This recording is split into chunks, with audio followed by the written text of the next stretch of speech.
Today we have the Daily Sports Report, and we're joined by Atin Wright. This is the first episode of the year, so we're very honored and thrilled to have you here, a member of the men's basketball team here in North Texas. And just kind of open up, how's practice been? How are you kind of feeling about that matchup coming up? Practice has been good. Today was more of a mental day, going through our plays, just make sure we're executing. Next few days, kind of ramp it up a little bit, getting ready to play Evansville. They're a good team, but I know we'll be ready to get them. Yeah, absolutely, and it's an opponent that you've played before last year at Drake 3 times. Just what do you kind of think about them, and what has your experience been like playing them? Playing them, gladly we got to beat them 3 times, all the 3 times we played them, but one of the times, we cut it close. But, it's cool. It's a whole different team now. They have a whole different team, I'm sure, and it'll be a new game. But I'm excited to play them, for sure. How would you kind of describe just the way they play, or just how the games kind of went? They're pretty good. They have a good, solid defense, good coaching, usually good coaching. I know we're gonna have to stay locked in, and I'm sure they got some good plays they're gonna run against us. But last year playing them, it was fun. It was always a battle until it wasn't. But yeah. Just going from where you were originally in California to Iowa to Texas now, what has that transition been like? It's been cool. I kind of wanted to go to Iowa from California because I was in California for about three years in college, and I wanted to go to a place that didn't really have nothing there, because you got everything in California.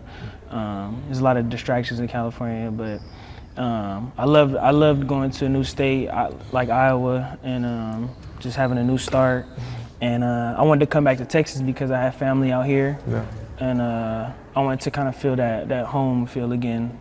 But the experience going to Iowa was probably like the best thing for me. That's a fascinating point. So you went to Iowa purposely to avoid all those distractions. Yeah. What distractions are you kind of talking? California obviously. It's just like you know everybody out there. I know everybody out there. That's like my real home. So. Yeah. I can just be everywhere at once and not be at school. Just be doing all other things, going to the beach, just going out, going to eat. There's just so many places in California just to go. Can you tell us any Des Moines kind of secret gems, or just what makes that place so nice? Des Moines secret gems. Downtown Des Moines has a lot of few little spots, but I kind of like the little small town feel of Des Moines, like how I had because the downtown is much different than like California and Texas out there. It's like one little small spot with a few buildings. But I would just say downtown Des Moines was probably best for me. I love that the best. How are you liking Denton so far? Denton's cool.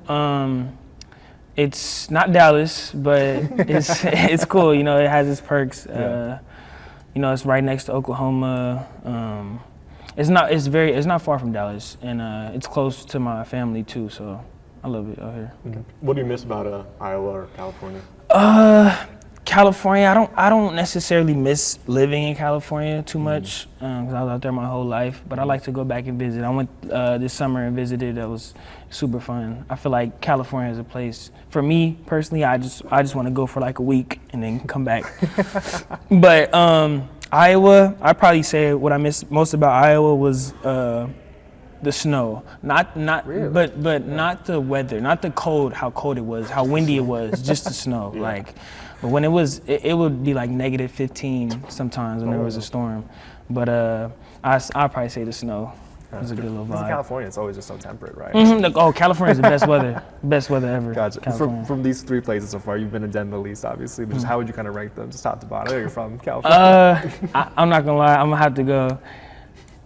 have to go California, then Des Moines, then Denton. Wow. All right. Well, let's check out. They don't know about downtown Des Moines. They don't. Something I kind of want to talk about just with, in this early part where you're preparing for the season is those secret scrimmages. Just how they kind of went for you, just to confirm. Y'all played SMU in one, and then the Sam Houston one, I heard there was a game winner. Game winner, yeah. Those went good. The SMU one, it was a good little test to see where we're at as far as like our chemistry and playing hard. And I think they weren't really expecting us to come out being that good Yeah. against SMU, and we kind of had a little head start on them, but it was good. I mean, they started to compete in like the second half we played, and it went good. I think that was definitely set us at like a good mark to see where we're at. Mm-hmm. But Sam Houston game though, Trell hit the last shot, but he didn't know. So every half they redo it. They redo the score. Mm-hmm. So you don't really know unless you do the math in your head. You don't really know where you're at. Oh, okay. So and by that time it was probably like 62 to 61, something like that. And or no, 60 to 62, I think. Yeah. And then in the second part of the half, it was like 5 seconds, and he's dribbling up the court. Like he's like he don't know what to do with it. He's like, and we're like, shoot the ball, go shoot the ball. And then because we had did the math, everybody on the bench, and we kind of knew we were down by 1, so he kind of wanted to get to score. And he came up and he just dribbled up and just shot it, and he didn't even want to shoot it or think about shooting it. He just shot it, and it went straight in, and we was happy because we knew that we had won. But it was crazy because he didn't even know what the score was. But, Wasn't your prototypical buzzer beater. no, it was not. Yeah. It was not. What was the team's reaction, of course, once you guys You found know, out? you know what's crazy? Yeah. Nobody really reacted like we should have.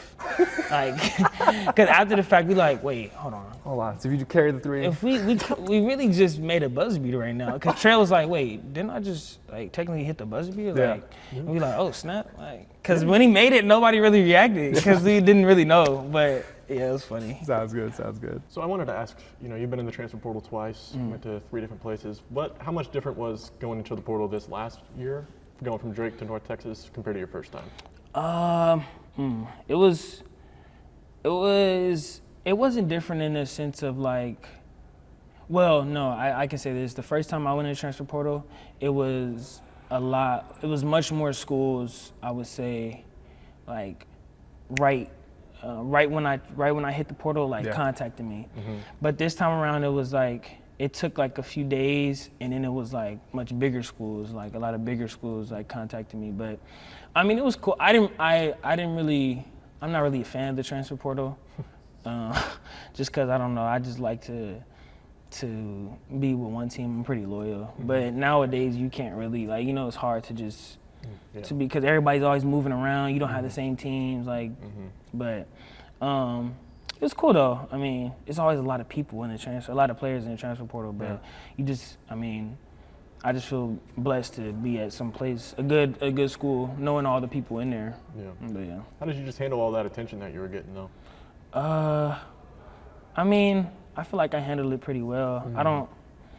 I'm trying to stay low key, so I just be like, it's cool. Like, You mentioned the first time there was a lot of immediate offers, but does that mean that the second time it was a slower kind of? yeah, it was slower, but I mean, eventually it started to like grow and grow. But it was just bigger schools, like at first, like a lot of much more bigger schools than the first time, because obviously we had won and went to the tournament. So Yeah, I mean, how'd that experience kind of go for you? Your 1 year at Drake. I mean, you really did accomplish a lot there. Yeah. Yeah, no, that was a great experience. I'm not gonna lie. Like getting to the NCAA tournament should be every NCAA athlete's dream. Like, cause that experience, the atmosphere. It's like the whole game. I was like, my body was shaking. Like, but I was still hooping. Like, but it was just crazy because it's just such a crazy atmosphere. It's hard to explain. Like you kind of got to be there to really know what I'm talking. Yeah.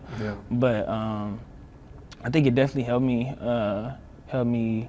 Like last year, helped me mature my game and just being around another great player.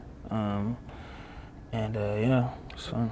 How cool was it not only to get to the tournament, but also play well? 20 points, 14 from the field. That's like it was fun. I was ready once we had won the MVC tournament and we had seen that we were gonna play Washington State. We wanted to win that game, and I wanted to see how far. I felt like we could have won at least 2 games in the tournament, but it just didn't go that way. But I was already ready to play in the tournament, regardless of what was happening.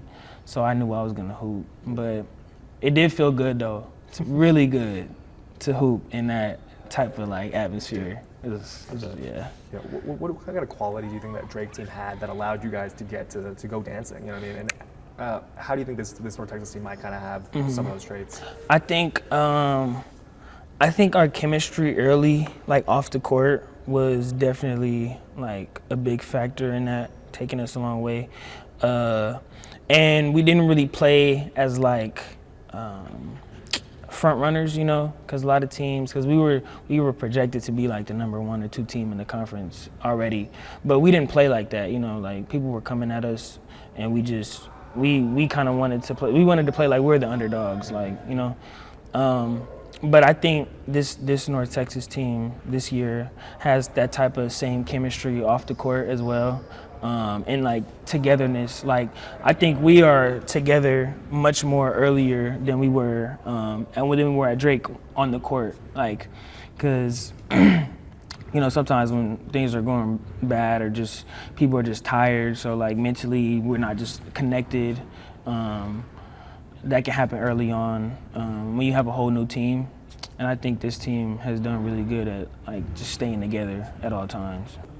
In honor of UNT playing against Evansville in the season opener, you did hit a logo half-court shot to win the game against Evansville last year. So I wanted you to kind of break down that play. One leg. 1 foot, 1 leg. Important detail. Yeah. Yeah. So we're just gonna go through. I think we have a couple of different things for you. Okay. A couple different clips. So no. Oh, this is at Fairmont. This is my Fairmont? this is my senior year, I think.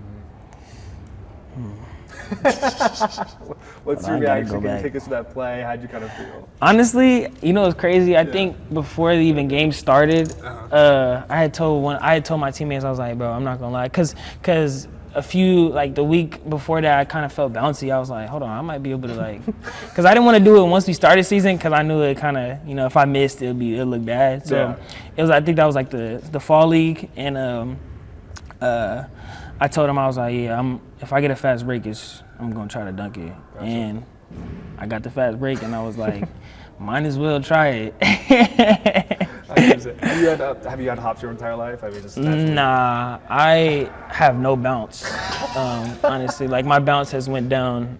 But ever since that moment, my bounce has went down. Really? Yeah. I mean, I think I'm pretty athletic, but like, when it comes to like vertically, I think You're vertically challenged. I'm vertically challenged. You got a lot of lateral quickness. Yeah, a lot of lateral quickness, you know, but. And then here, I got the classic shot pulled up for you. See that one? Yeah. Just take us to that play. What are you thinking? That's tough. That's crazy. Every time I watch it, it's like, dang. So we had like, and the reaction was the best part, but we had like it was like a 5-day trip, road trip, because we didn't go back to Drake. We didn't go back home because we had played schools in the same like vicinity. Mm-hmm. So we didn't want to go back home and then come back, you know. So it was a long road trip, and we were supposed to beat them by 20 that game, but we were like kind of playing slow. I did good. I had like 26 or 27, but in like the second half. Yeah. But yeah, because everybody didn't really want to play. We were kind of tired, you know, just whatever. Yeah. And then it came down to the last shot. One of the players had hit like a bank 3 before I shot that, and everybody didn't know what to do. Like, we didn't know if coach was gonna call a timeout or what. And then Tucker took it out, and he threw it in. I saw him throw it in, and I was like, I think I gotta go get it. Cause usually Tucker's shooting the last shot, but I'm like, he taking it out, so that only like leaves me. Mm-hmm. So I was like, bet. So Connor caught it, and I seen him. I ran to like half court to meet it, and I had time to take a dribble, but I just wanted to catch it in rhythm and just like put it up there. And when I shot it, it didn't look. I was like, I don't know. And then it started going. I was like, hold on, it's on point. And then it hit the backboard, and then everybody just like went crazy. Yeah. That was fun. That was really fun. Craziest shot of your career? For sure. For sure. Even my coach was like, he ain't coached nothing like that in like 15 years. I think that might be all the time we have in the end. I mean, it's always a pleasure talking to you. Sounds good. Thank you, man. Absolutely. Thanks for taking some time. Your first official guest. Yep. Appreciate it, man. Appreciate it, man. Thank you so much.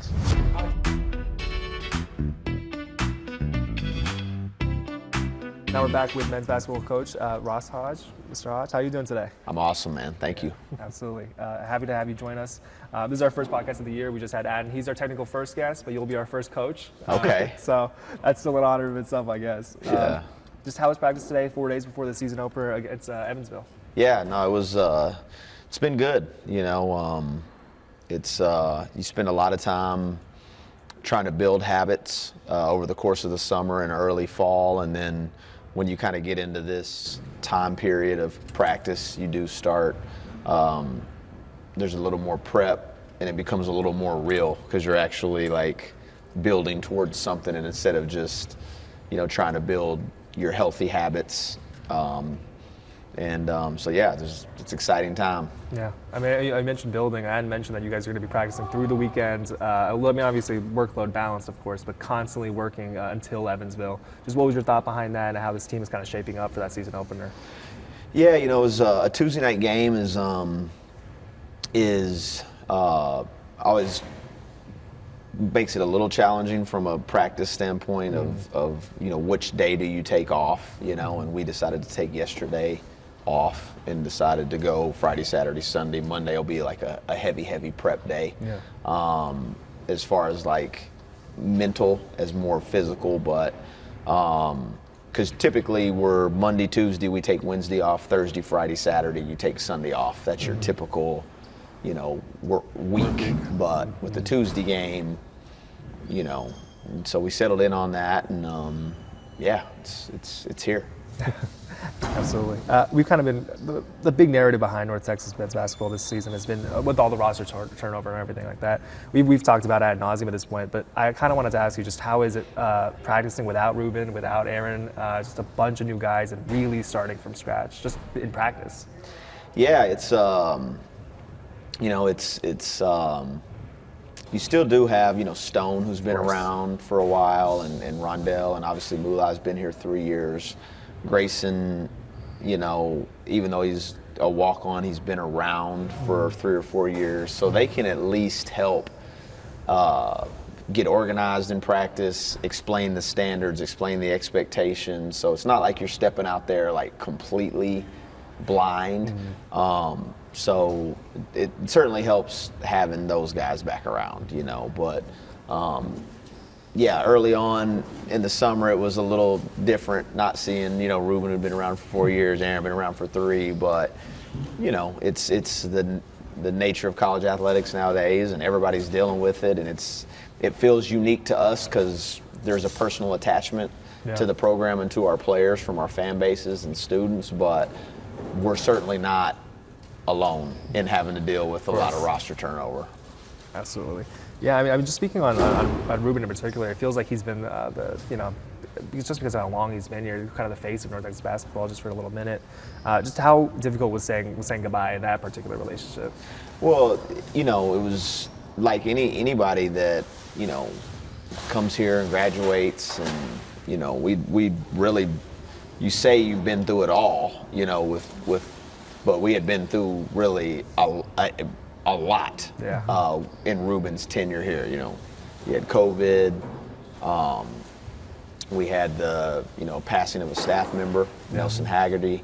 You had the highs of winning championships. And, you know, so you really just had been through so many life experiences. And as much as you hate to see him go as a player, you know, you hate to see him go because you've just been around. Again, you've been around them for 4 years. You know, 85% of the time you're around these guys, you know, so certainly miss them, and, you know, but happy for him as well. And yeah, just overall analysis on how you guys played last year, 19-15 record, how you guys battled all those injuries. Obviously, Ruben was one of those guys who was out for most of conference play. Just how would you evaluate how last season went? You know, would have liked to finished a couple games better. You know, felt like we had some opportunities to win some games that we just couldn't find a way to make a play, whether it was like get a stop or get a rebound or get a basket, in lieu of the injuries. But was also really proud of the resiliency of that group, that they never made excuses. We never stepped into a game thinking that we weren't going to win that game because, you know, Ruben was out or CJ was out or Ruben and CJ was out or Bugs was out or, you know, Rondel, you know, like we just never even stepped onto the floor thinking that we weren't going to win that game, and, you know, had it was a kind of a no excuse group, and was really appreciative of that. And because of that, and because of challenging ourselves in the non-league and playing a very difficult schedule, you know, we had an opportunity to go to the postseason again and win a national postseason game, which only 7 other teams have done in the last 4 years, and we're one of them. I mean, it's Creighton, Gonzaga, Kansas, Baylor, Oregon, and Houston, and us. Wow. Yeah. So it's pretty good company to be a part of. Yeah. And I saw, I forget where you said it, but you said most people would say it was a good year, or you said most people would say it was a good year, not a great year. Why would you say that it wasn't a great year? Because of the expectations of where our program is now, you know, and we embrace them. And like I said, I mean, prior to 2021, you know, the University of North Texas had never won a national postseason game. Yeah. Wasn't that long ago. You know, but you go to Purdue, you beat Purdue. Yeah. You follow that up, going back to the NIT, you beat Texas State, losing a heartbreaker to Virginia. Obviously, the following year, you win the NIT. Yeah. And so when you create a championship standard and a championship expectation, and it can be easy as a fan base, as even a program. It can be easy to look at a year where you go to the NIT and win a national postseason game for only the 4th time in the history of the program, which has been playing basketball for a long time, and it can just be like, yeah, it was all right, but I feel that way too, you know, and that's what we've all embraced about where we are, and we expect to win championships, we expect to compete for championships, and when you don't meet that, you know, you look at it and it's like, yeah, it was a good year, even though probably was a great year, you know, I mean, still finishing the top 75, you know, by all metrics, and a lot of little cool battles along the way of, like I said, playing some of those games and without your whole roster, but finding ways to win games. Zooming in on that adversity, Coach, I wanted to ask, not only is it difficult to deal with those injuries, but they were all happening at different times. Yeah. And so just what was when you came to practice every time and you're just trying to figure out different lineups that you could put out there, just what was your mindset with that? How'd that feel? Well, I certainly may have asked myself, like, how did we remain healthy the last 4 years and never get anybody hurt? And now I'm the head coach, everybody's hurt. But no, we again, I think you just gotta give credit to like our staff and to the players, and just such a let's figure this out. Like, there's a way to win every game. Regardless of who we got in uniform, we can win this game. Let's come up with a good game plan. Let's put ourselves in position. And that was really the focus. Like, I know it sounds cliche-ish, but you do control what you can control. Yeah. And we never really got, I'm not gonna, like I said, you're human beings, so it's not like there weren't some days where you're just like, man, this sucks. But you didn't stay in that space very long. You moved quickly, like, okay, like, we can still beat Team A, we can still beat Team B. Like, this is, we're gonna have to do it differently. We have to reinvent ourselves on the fly. Yeah. But none of us ever felt sorry for ourselves. And like I said, we've reaped the benefit through the last 4 or 5 years. There were a lot of games where we showed up and somebody else's best player was hurt. Yeah. And you just kind of like, you just brush over it, like you win the game and everybody's happy, and you know, you don't even think about it. So I mean, nobody cares really, you know, when somebody's hurt. One of those wins that you were able to pull off was against Memphis, which was, I think, a bit of an upset for you guys. Just reflecting on that game, reflecting on just overall the highlights of that season, what sticks out to you? You know, obviously that game we shot the ball really well. And we shared the ball at an incredible high level. and got off to a really good start, and then was able to just string enough stops together and make enough plays, and the crowd was incredible. College basketball home courts matter, and in the American, I think we had the second closest margin of victory in the entire country. The Big 12 was the only one where games were closer more consistently. So crowds matter, and the maniacs matter, and students, and if every game in the American is a margin of victory by 3 points, like a really good student section's got to be worth 1.5 or 2 points. So, that was probably a lot of the highlights, just like the engagement from the students, the engagement from the community. I thought we had really good crowds. And, Memphis was a great one. Obviously, the SMU home game was such an important game for so many people around here because of the limited amount of times that we've played them through the years. That was a special night. Opening night, Northern Iowa was a great game right out the gate, overtime thriller. And, anticipating another really good opening night game against Evansville on Tuesday. Now I want to transition to the offseason. After the NIT, whenever all those people started entering the portal, what was going through your head when you realized you were going to have to rebuild this roster from the very top to the very bottom? Yeah, well, one thing I did appreciate about the players that decided to leave, Ruben, Aaron, CJ Bugs, Jason. One thing I was really appreciative of is they were very open and honest. We had really good dialogue really quickly. And that allowed us to move on quickly. We weren't under any sort of like false pretenses that, because the portal's open for 45 days. And the worst case scenario is someone telling you they're going to come back, and then 3 weeks after the fact, they changed their mind. Even if they really meant it. Maybe they meant they wanted to stay, but that's about as bad of a scenario as you can be in. But we had really good, healthy conversations, honest conversations. We knew pretty early on, like within that first week after the Seton Hall game, that those guys were probably going to be entering. And then at that point in time, you're just, you shift focus right into recruiting and trying to figure out who you can replace those guys with.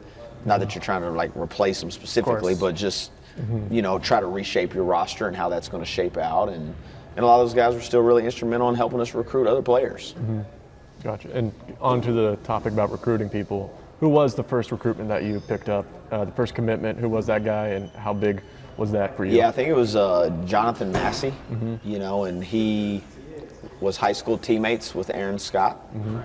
And, I had always really viewed North Texas in such a positive light. He just came off the NCAA tournament with Longwood, a double-digit scorer, a guy that had won a championship. And so he was kind of the first domino to fall, and then you kind of just start shaping the roster. And, one thing I love about this group is, when we got Jonathan committed, Massey when he committed, and then I want to say maybe Trell was next. Yeah, Trell and but then maybe Jasper. But when we went back to them and said, hey, we also want to add Jasper, Trell and Massey were like, yeah, let's do it. When we went back, hey, what about we want to add Atin?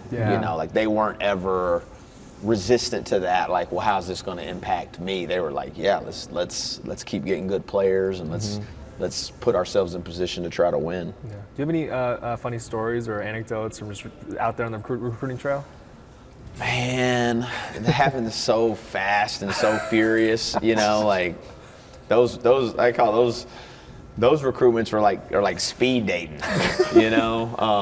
Those are not your typical where you're recruiting them for a year and a half. I mean, those are fast and furious, and it's like a Love Is Blind reality TV show or something.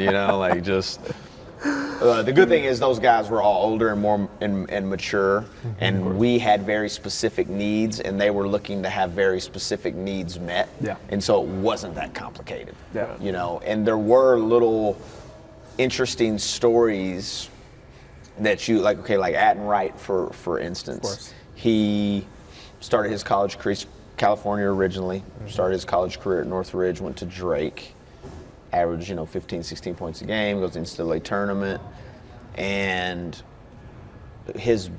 ironically, you start recruiting him, and you find out, like, his mom and little sisters have moved to Prosper.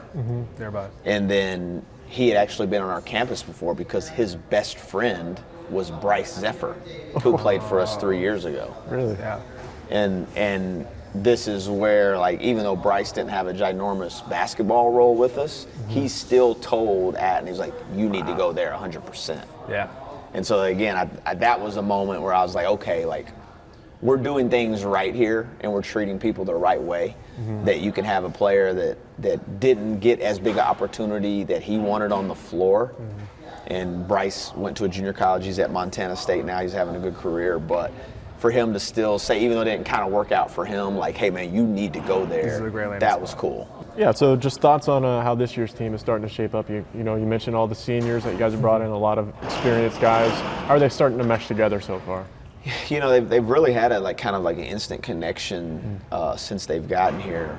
It's like I said, keep using the word mature because it is a mature group, and they really enjoy being around each other. Like, there's a legit joy and fun that you see when they're with each other, and they've been very open to learning. Obviously, there's a lot of learning when you get so many new people in a new environment. And a lot of those guys have had success at other places. And sometimes that can close you off to wanting to learn new ways to do things. And you can kind of hang on to, like, well, I know how to A, B, and C, but they've been so willing to be coached. They've been so supportive of each other. And really, really thankful for that part of it. Gotcha. And thoughts about this Evansville team? What kind of team are they? Yeah, they have a lot of newness too, but they've got a couple good transfer guards, transfer from Eastern Kentucky. Haven't really super got into them yet, other than big picture, just kind of knowing that, they're skilled. They really shoot the three. They can put you in some difficult positions defensively with their ability to space the floor and invert their offense a little bit, meaning playing their bigger guys away from the basket, smaller guys around the basket. Could put you in some difficult rotation situations, and it's going to be a really good opening night challenge. I mean, they're a good team. Coach Ragland, known him for a long time. Used to be a junior college coach, and he does a great job. So we'll have our hands full. Yeah, for sure. And I was just kind of curious. You've been here for a while. Obviously, the associate head coach for 6 years before being 6 year. Yeah. So, what was the biggest difference going from associate head coach to head coach? And is there anything that you miss from being the associate head coach? Well, I certainly miss the relationships that I had with Coach Mack, Coach Breyer, AC, Jareem Dallin, who went to Kansas State before that. I mean, I miss that part of it. One of the kind of unique parts of staying at a place in a new role is that so much of your routines and your habits that you had built over the last 6 years, they get altered. So even on a game day, for 6 years, I had a very specific game day routine. Where you just kind of ebb and flow, and when you're going to do this, when you're going to do that, and then obviously you're in a new role, so that alters what you have to do on game days. And so it's interesting that you're in the same place, but you're in a completely different routine and different responsibilities and that, so it's you're whereas if you took got a head coaching job somewhere else, like, well, everything's new. Yeah. And so you're not kind of split, like, well, I've done this a lot here. I've Yeah. been a part of many games at the Super Pit over the last 6 years, but now I'm having to do, like, it's not just go to pregame, go do this, show up, da-da-da. It's like a different deal. So that was unique, you know. For sure. With taking more of that vocal approach, have you kind of noticed you've developed more Hodgisms or so, or like these coaching things that you keep saying? Or Yeah, no, I've always had those a lot, and our guys laugh about it a lot, you know, like, and they can repeat them. They've always been able to do that. That's one thing I was like really fortunate.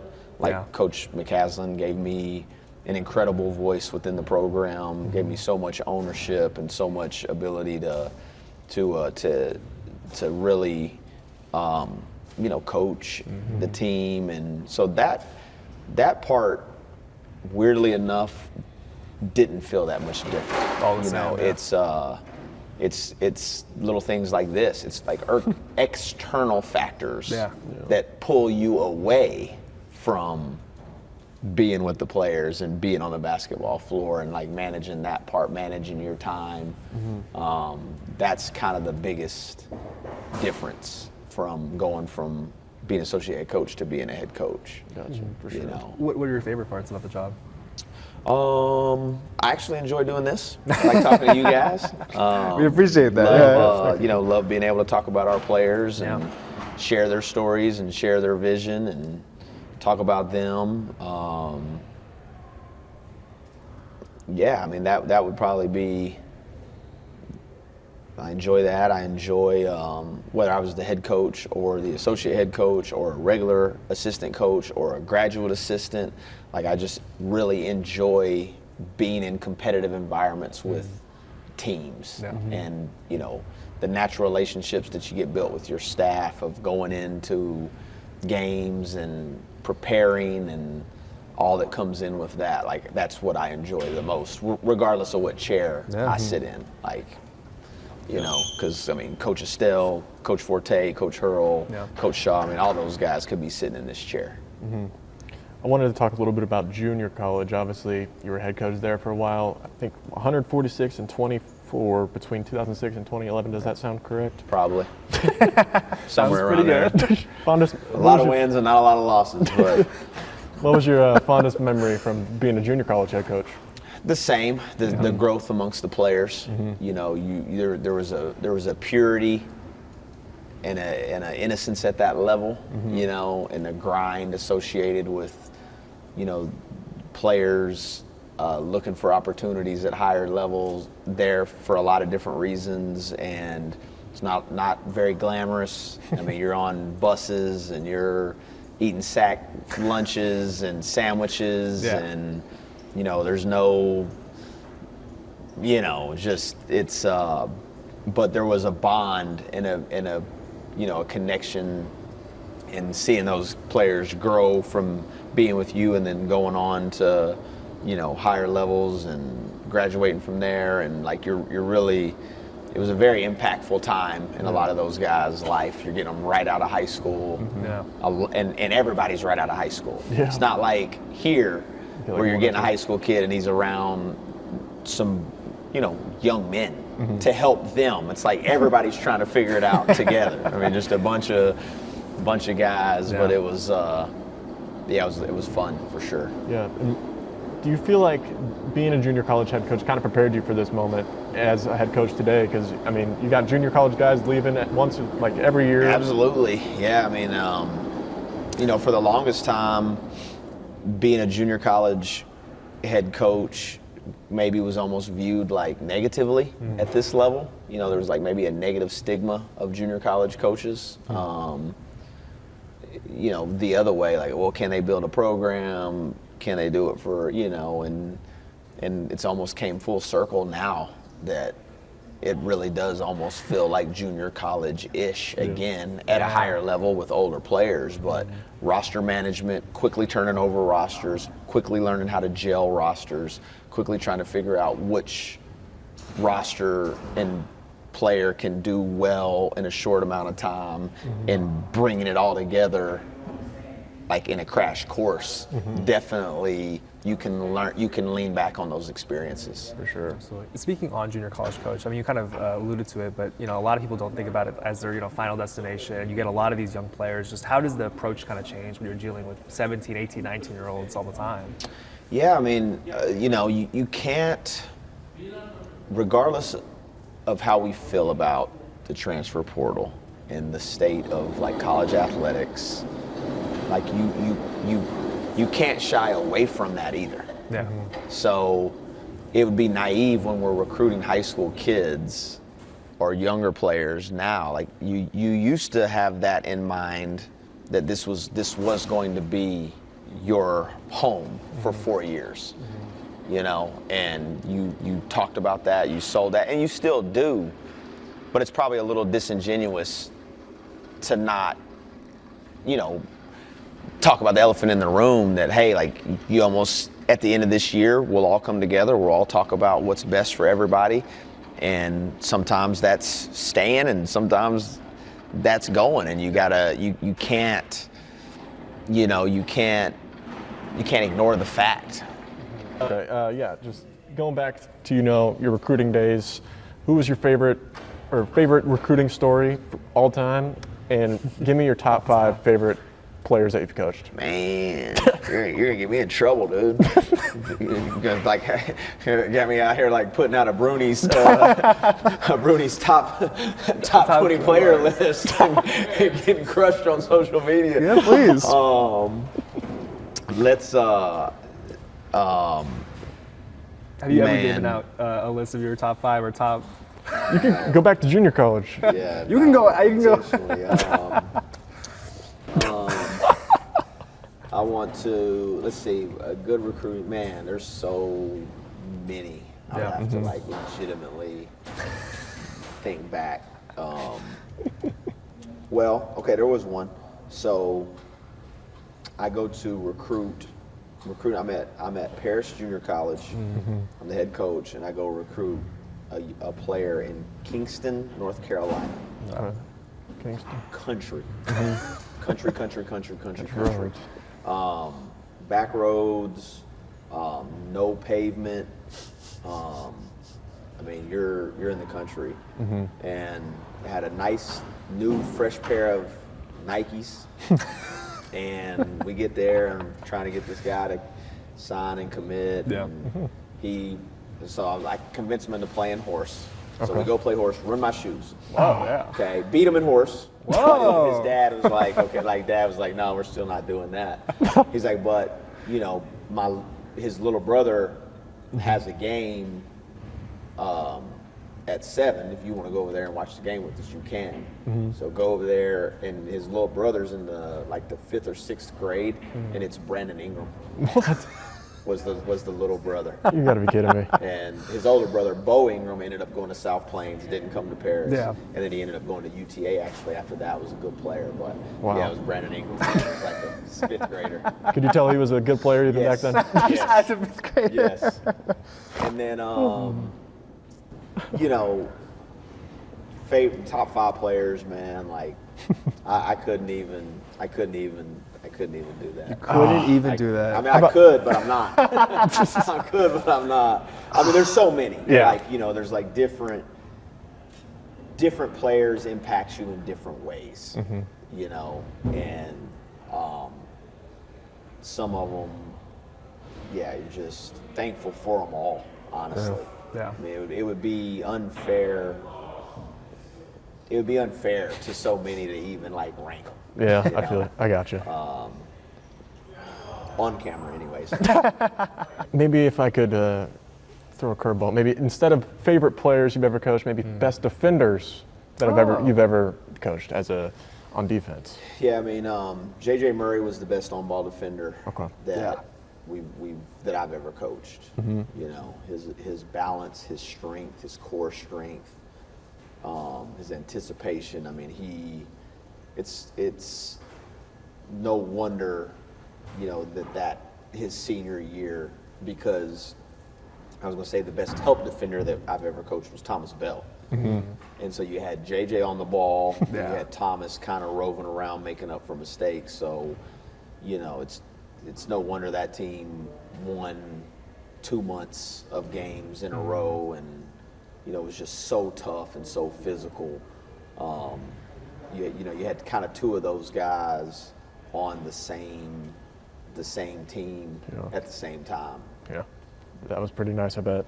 So last question I got for you, you know, 4 days away from season opener, do you have an idea of what that starting lineup is starting to look like, or do you feel like you could give us a little insight? Yeah, I mean, it's definitely shaping. You know, don't have one set in stone yet. Okay. You know, I do know, especially early in the year, and especially that first game, there's so much energy involved and like kind of that healthy anxiety that those guys are going to be getting so tired so fast to start that game that you're going to have to. It's going to feel like you had 8 starters because. You know, 5 people will get their name called and they'll be out there, and then about a minute and a half in, you're going to be subbing 3 or 4 other guys, Okay. and you know, that is one thing. We do have good depth, and we do have a lot of different ways we can play with this team. Pretty sure that's all we Awesome. had for you. Thank you Thank you so for your much, time, Coach. Coach. Thank y'all, man. Thank Absolutely. you.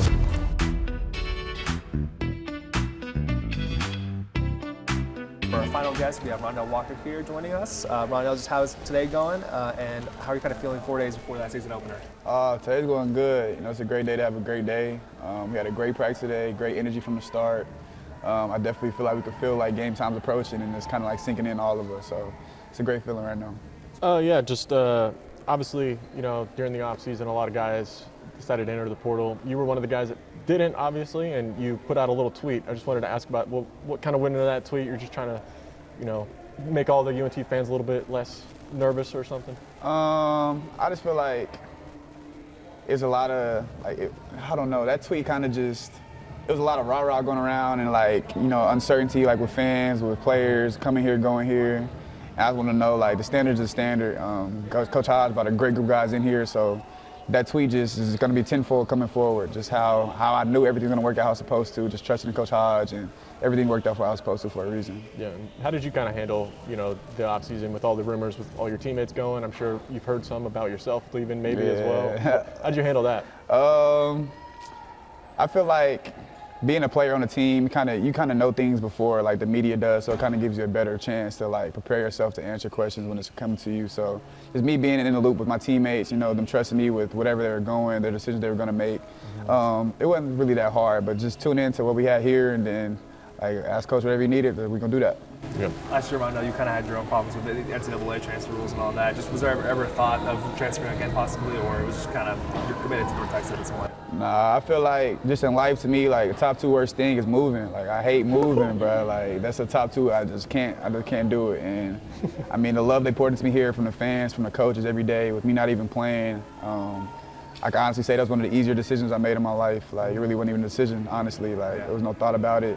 I know I was here for the long haul. Was there any interest from teams or any offers that you officially got or anything like that? Oh yeah, you know I feel like anybody at this point in their career, you know, 5th-year senior who's been through the fire, been prepared. I feel like anywhere you go or anywhere you were, somebody's always trying to get you. But I mean, at the end of the day, you have a voice. No is no and yes is yes, and it was easy. I imagine the move, at least wasn't so bad coming from TCU, your last stop, Fort Worth, obviously. Then how was that transition for you?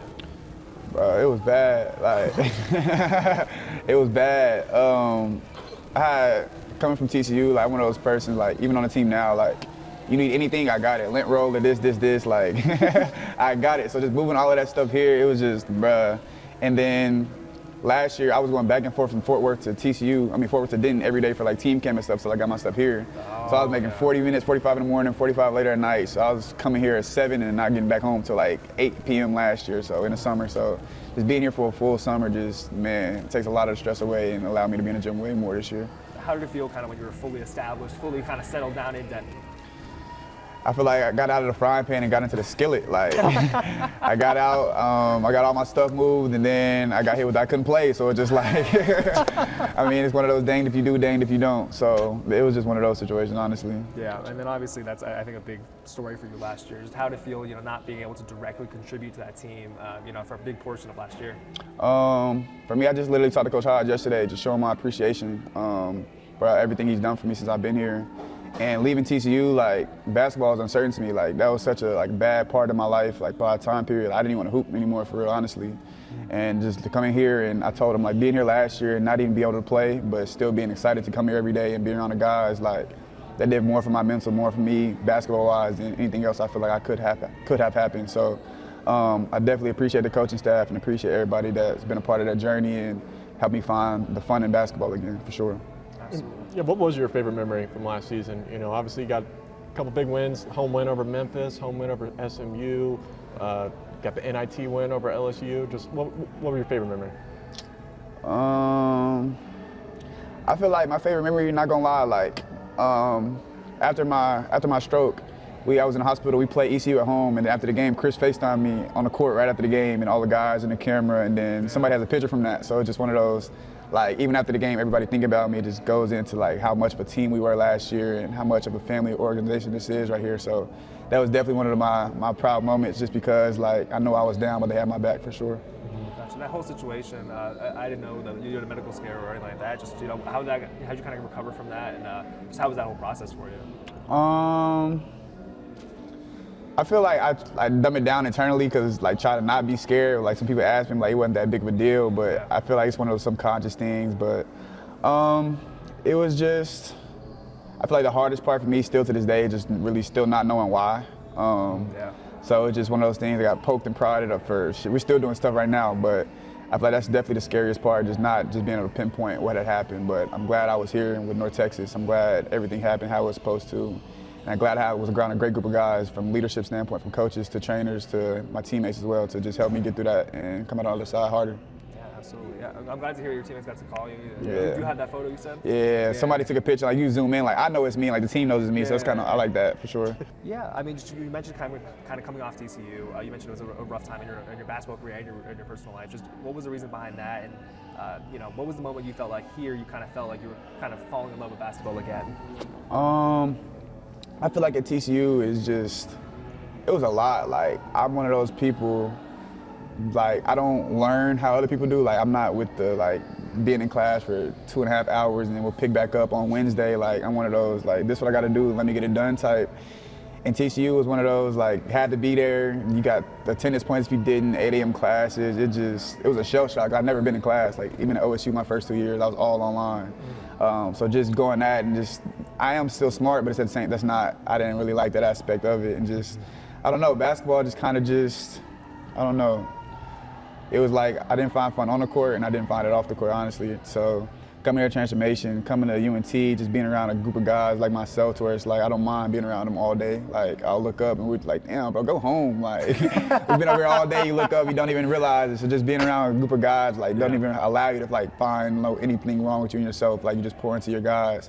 So I definitely feel like one of the first couple of weeks, that kind of just changed all the difference in myself. Just like, dang, like, it's been a lot of good days, like, I'm stacking good days, you know what I mean? And just you look up and like, I don't even know how I was there because I'm so high at this point. So it was definitely just one of those things, you look around, you turn around and like, wow, like, I really came a long way and not even realizing because I'm enjoying every step of the way. Back when you were doing that commute from Fort Worth to Denton, just what were you kind of doing around the area to kind of just fill the time between, you know, practice in the morning, let's say, and then leaving at night? But like I said, afterwards, we got camp, we got practice, whatever, and then I'm at somebody's house, we're just chilling, playing a game, eating, doing whatever, and then I'll go home. I don't like traffic at all, so I'm trying to wait out the traffic. I leave about 6:15, 6:30 every day, get back 7, 8. So I was definitely just finding something to do, go eat, be in the gym, be in the locker room, just trying to find time to waste, honestly.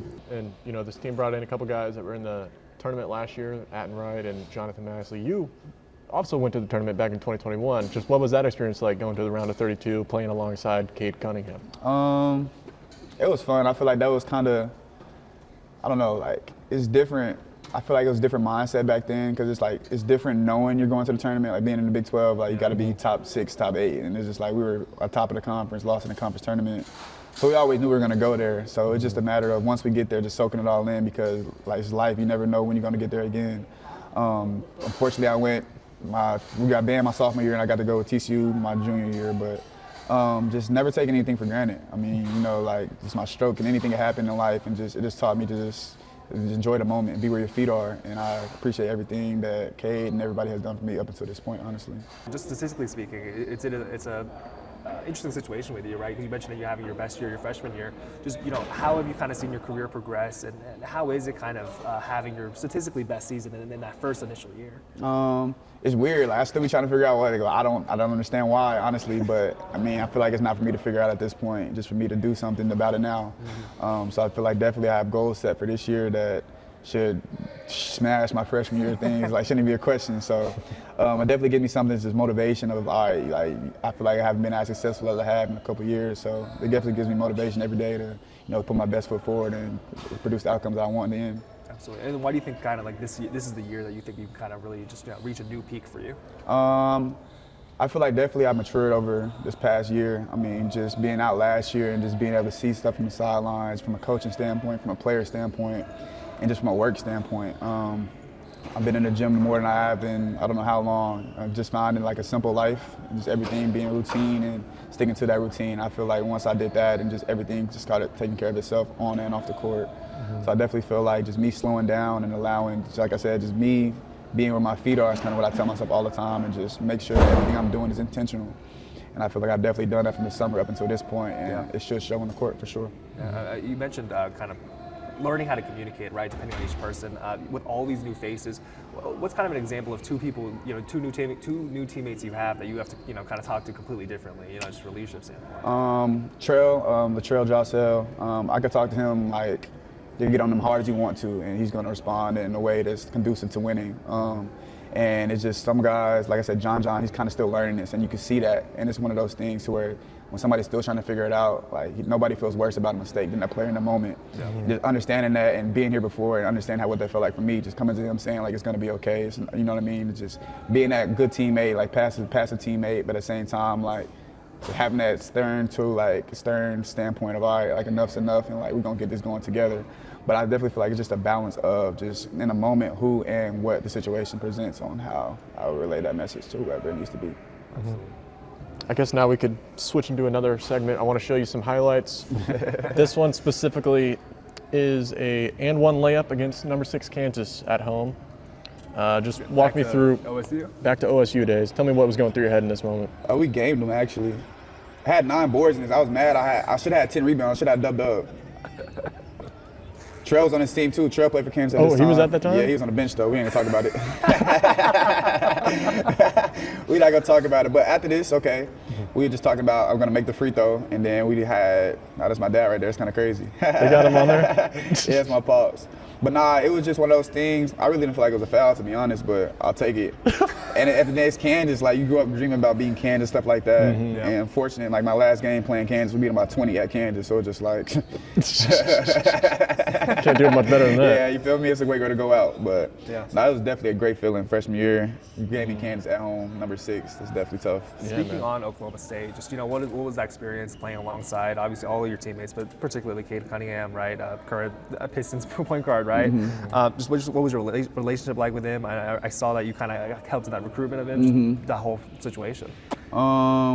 So me and Cade got close, like, kind of quick, to be honest. When I came to the Titans my junior summer, what's crazy about that Titans team, like, we were so good on the court, but I promise you, we probably had 2 full practices with everybody there, because it was like Cade USA, Greg USA, overseas, this and this, Mike here. It was just like we really didn't have the guys for real. So it was one of those things to where we just, I don't know how we had chemistry, but we did. I don't know how we did, but we did. But it was one of those fun summers for real. And I feel like just us, how close we got during that that summer, just translated to OSU. And like, Kay was my roommate at OSU, so I'm from Oklahoma, so he was like, hey, like, what's good to eat? Like, what's this, that. So it was like, man, I was chauffeuring. That was my guy. We were yin and yang that whole year. But I just feel like those memories, I mean, I'll never take them for granted. That's something that in the meantime, like, you see, like, I'm living it, but you don't realize how fast it goes by. Like, freshman year went by like that, and it's just like, man, I always have these memories, but at the same time, it's something I won't forget. And he just helped me so much on the court, off the court.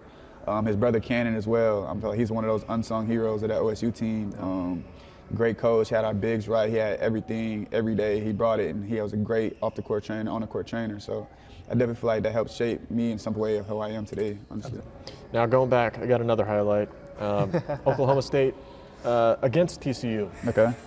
You might remember this. you might not remember seeing it because you didn't have a contact in. Oh, yeah. That's when I had like 7 points in like 30 seconds, something like that. Yeah. Yeah, I remember that. No contact. Yeah, I got my contact knocked out. I think by Chuck O'Bannon. I had one in at the time. And then, yeah, it was, thank God it went in, honestly. For sure. Okay. Yeah, I got one more. But UNT versus Memphis last year. Oh yeah. See if you remember this. I kind of compare it to LeBron oh, yeah, James. block off the backboard. Yeah, LeBron James, Iguodala block.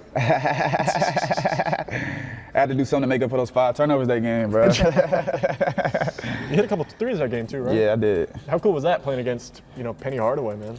Bro, it's so like weird. Like you just see, like you grow up. My dad's a diehard Penny fan, and to me, he's like a regular. Like he's on a coach, and that game he's on the court a lot. And Coach Hodge, like he's on the court, just run him over type thing. And it's just like one parent he's here, and on the pedestal he's just like a regular person. Like do whatever you got to do to win. And it's just like we're on the court. Not really thinking too much of it, to be honest, but at the same time, realizing that is greatness on the other side of that sideline. Like you can't ignore that fact. Yeah. So that's definitely tough for sure. And then just on that play and that block, what did you kind of see? It seems almost instinctual, right? You see that players cut through and you just chase them immediately. Yeah. I feel like I do a good job of getting lost, like offensively and defensively. Like just, I know in practice all the time, like a big get a block, I'm not a block, a rebound, and like I'm just waiting behind them like this for them to go up type thing. So it's definitely just kind of an instinctive play and just keep playing type thing. Coach Hodge always encouraged us to keep playing and don't die on the ball. So just don't let my feet stop and make the play. Gotcha. All right. You want to get into some fun questions? Yeah, why Okay. not? Okay. So we were going to ask about the fishing debate thing. I heard you caught 186. Atin claims he's a fisherman, but he's not here to defend himself, so we won't ask that one. It's just rapid fire. Who will arrive with the best game day outfits? 4 days from now. 4 days from now. Who's going to be pulling up with the coolest fit? I'm not gonna lie. This team right here, I feel like we're coming in some sweats and some Uggs. Not gonna lie, I feel like none of us gonna put that on. I feel like we definitely have an older group. We all relaxed. If somebody do put it on, they gonna hear about it for sure, like for sure. So they better be locked in and come in with some sweats or some pajamas, be ready to play. Nah. If somebody comes up with a suit, what are you guys going They to say? bet not come with a suit. That's not even a boy. If they come with a suit, they will never hear that. I'm gonna make a fat head myself, and that's gonna be in the student section for sure. What's one thing that your teammates don't know about you? I was born with 6 fingers and 6 toes. Yeah, on each end. It was outside my pinky, outside of my pinky, and inside right here for sure. Oh, So I'd have it crazy. surgically removed. So yeah, What? facts. That is insane. Yeah. Give one word to describe, I guess, every teammate. Let's see if you know them all. Okay, bet. I'm going to the locker room. Stone, Stone. Coach, for sure. Okay. Go Grayson, swift. He's very swift. He's just like one of those like you gotta watch him type thing. You know what I mean? I call Baron Big Cheese. He's always smiling. Got a big cheesy smile on his face. 10 is Goofy for sure. Yeah. Latrell, I call him Cal, Calvin Cambridge. That's what he reminds me of when he hoops, bro. Little man, he can hoop. I always call him Cal. Yeah. That's like, I tell him all the time, we always joke about this, like, we were never supposed to meet before this. Like, if me and him would have been in high school or something together, it would have been bad. Like, it would have been bad. That is like my ultimate, like, everything. I would say, we'll be talking and just say the same word out of nowhere, just on some like randomness. Like, he's definitely me in 5'6" form for sure. 5'6". That's crazy. Brennan, what do I describe Brennan in one word? Is spaz a word? Spaz. Yeah, he's definitely spaz X unpredictable. Like you just never know. Like he could be telling a story and like we're all going along. Okay, he's gonna say no. That's not what he's saying at the end. We're like, bro, what? Who else we have? Mulai. I feel like Mulai is definitely like genuine, just a big guy. Like, but his heart is bigger than he is, and it's just you could just feel that from wherever you are with him. I just love talking to Moo. Just love being around him. And that's somebody I could definitely say, like, when the ball starts bouncing, like, that's definitely somebody who I'm going to be in his corner. I know he's going to be my corner for life. So I definitely appreciate Moo. Brock. Oh, Brock. What would I say for Brock, bro? One word. 2 words to make it easier, if that does. I don't know. This is a quick phrase.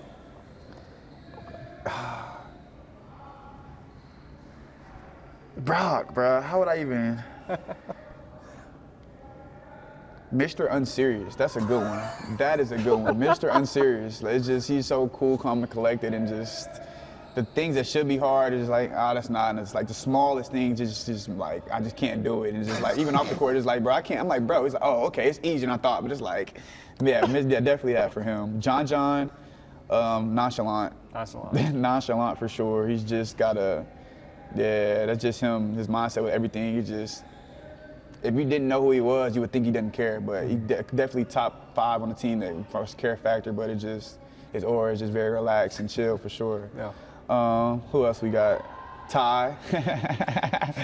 That's Rook for sure. That's all I can describe him as. He's the definition of Rook. Like, some days he looks like he's been here 5 years, and other days, like the small days is in between where he actually has sometimes struggles. Just I forget he's a freshman sometimes, and it's just, I gotta tell him all the time, even when you're not a Rook, you're a Rook to me, bro. So that's my locker mate. I love him to death. Who else we got? Alex. Influencer. Influencer. Yeah, that's okay. he's the yeah, he's that. He's all of that. He's definitely that. Him and Bilo yesterday, he did dressed up for Halloween costume when they were both frat boys. So it's just like, it's just them two, bro. I don't understand. Mason, that's like, if I had to say I had the best friend on the team, it'd probably be Mason. Just me and him, how we clicked last year on and off the court. How would I describe him? He's an old soul for sure. Like, he's 19, but he answered the phone yesterday, and I was like, bro, like, who am I talking to right now? Am I talking to my gramps or you, fam? Like, he's like, hello? And I'm just like, yo, fam. He's always listening to old music, old school music, loves Tupac, I'm just like, bro, like, you were born in the wrong generation, bro, for sure. He's definitely old soul. Am I missing anybody? I'm trying to see. Yeah. Let me think. Grant Noel? Yeah. Let me see. You got Brock. Yeah. Got him then.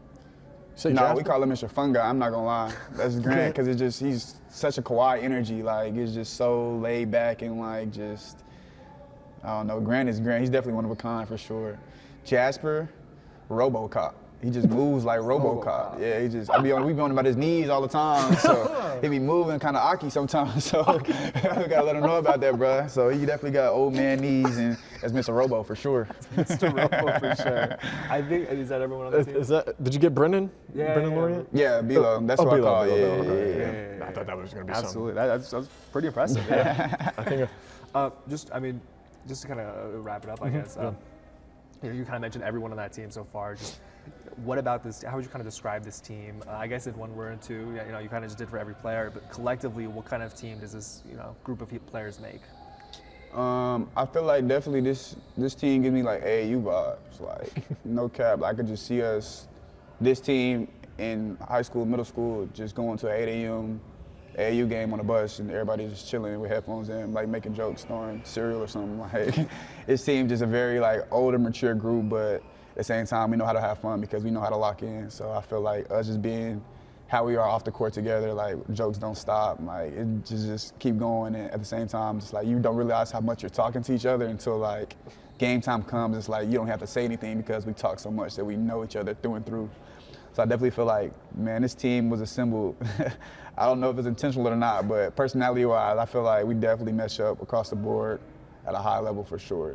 Sounds good. And then, do we have 2 minutes max? Absolutely. Rondel, do you want to look at the camera real quick? Just a final message, whether it's Evansville, whether it's whatever you want. What's up, fans? I want y'all to come out to games on Tuesday against Evansville. I need y'all to be there loud and support us through this year's season. It's gonna be a lot of highs, and I can't wait for y'all to come enjoy it. Perfect. Go mean green. Is that everything we got? Sweet.